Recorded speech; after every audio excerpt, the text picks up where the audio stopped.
यह जीवन के मार्गदर्शन के रूप में उल्टे पेड़ के प्राचीन रहस्य पर आधारित स्रोतों का एक त्वरित सारांश है। कृष्ण द्वारा बताया गया उल्टे पेड़ का यह गहरा रूपक हमें समझाता है कि हम भौतिक दुनिया की उलझनों में क्यों फंसे हैं और हमें जीवन में वास्तविक शांति कैसे मिल सकती है। तो पहली बात, इस रहस्यमयी पेड़ की जड़ें ऊपर ईश्वर में हैं और शाखाएं नीचे इस भौतिक दुनिया में।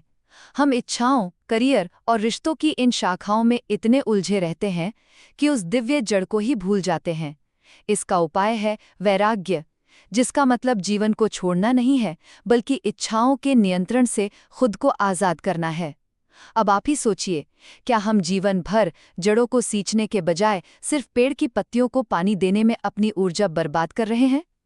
दूसरी बात, जब हम इन भौतिक शाखाओं से थोड़ा वैराग्य लेते हैं ना, तब हम अपनी असली पहचान देख पाते हैं। आप सिर्फ यह नश्वर शरीर नहीं है, बल्कि एक अमर आत्मा है। मृत्यु के बाद यह आत्मा हमारे मन और आदतों को अगले शरीर में बिल्कुल वैसे ही ले जाती है, जैसे बहती हुई हवा अपने साथ फूलों की मीठी खुशबू ले जाती है। अंत में जब हम आत्मा को समझ लेते हैं, तो उस सर्वोच्च जड़ को भी पहचान पाते हैं। देखिए, ईश्वर किसी दूर आसमान में नहीं है, वो सूरज की रोशनी, आपकी याददाश्त और यहाँ तक कि शरीर की पाचन अग्नि के रूप में हर जगह मौजूद है। दुनिया नश्वर है, आत्मा अमर है और ईश्वर सर्वोच्च है।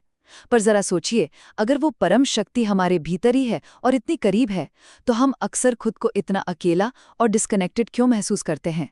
संक्षेप में, जब आप सांसारिक इच्छाओं से विरक्त होकर अपनी अमर आत्मा को गहराई से पहचानते हैं और उस सर्वोच्च जड़ से जुड़ते हैं, तभी आपको जीवन में वास्तविक और स्थायी शांति मिलती है।